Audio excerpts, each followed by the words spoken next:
আসসালামু আলাইকুম। Hello guys, কিচেনে হাউজে আপনাদের সবাইকে স্বাগতম।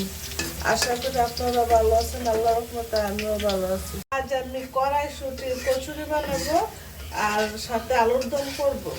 প্রথমে আমি আলুর দমটা করে নেব। কড়াইতে পরিমাণ মতো সয়াবিন তেল দিয়েছি, সাথে আমি পেস্টটাকে ভেজে নিয়েছি। এখন হাফ চামচ রসুন বাটা দিয়ে দেবো, হাফ চামচ আদা বাটা, হাফ চামচ হলুদ, হাফ চামচ জিরার গুঁড়া আর 1 চামচ মরিচের গুঁড়া।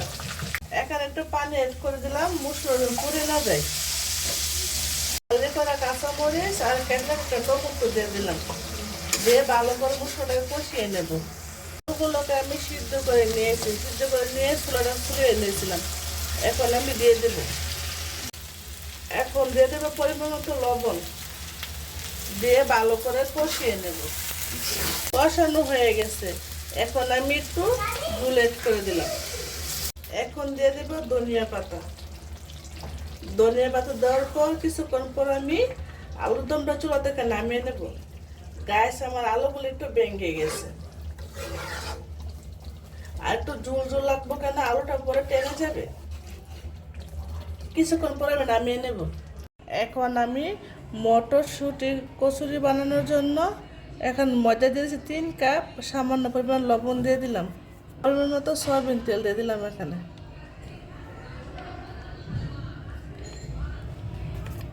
দিয়ে মেখে নেব। ময়দার সাথে তেলটাকে ভালো করে আমি মেখে নিয়েছি। এখন আমি 2 ভাগ করে নেব।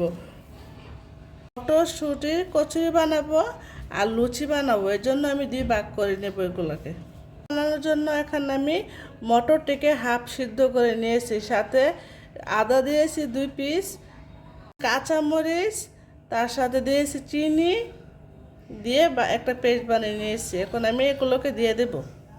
এখন আমি এগুলোকে মেখে নেব, ময়দার সাথে মেখে একটা ভালো করে ডো বানিয়ে নেব। ডোটা একটু শক্ত হয়ে গেছে, তাই জন্য একটু পানি অ্যাড করে দিলাম, সামান্য একটু পরিমাণ পানি। আমার মাখানো হয়ে গেছে, এর মধ্যে একটু সয়াবিন তেল দিয়ে আমি 10 মিনিটের মতো রেস্টে রাখবো। 10 মিনিট হয়ে গেছে, এখন আমি একটা শেপ দিয়ে দেব, ছোট ছোট করে আমি মটরশুঁটি কচুরিগুলো বানিয়ে নেব।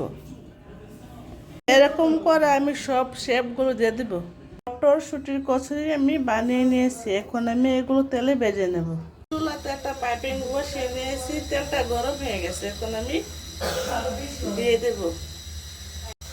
এখন অন্য পিঠ উল্টে দেব। ভাজা হয়ে গেছে, এগুলোকে আমি নামিয়ে সবগুলো এক এক করে ভেজে নেব। দেখেন বন্ধুরা, আমার মটরশুঁটি কচুরি হয়ে গেছে আর নর্মাল লুচি বানিয়ে নিয়েছি, আর সাথে আলুর দম। একটা আপনাদেরকে আমি ভেঙে দেখেছি কি ফুলকো ফুলকো লুচি হয়েছে, দেখেন। আপনাদের কাছে যে ভালো লেগে থাকে লাইক, কমেন্ট, শেয়ার, সাবস্ক্রাইব করে দেবেন, আর বেশি বেশি লাইক দিয়ে দেবেন। আল্লাহ হাফেজ।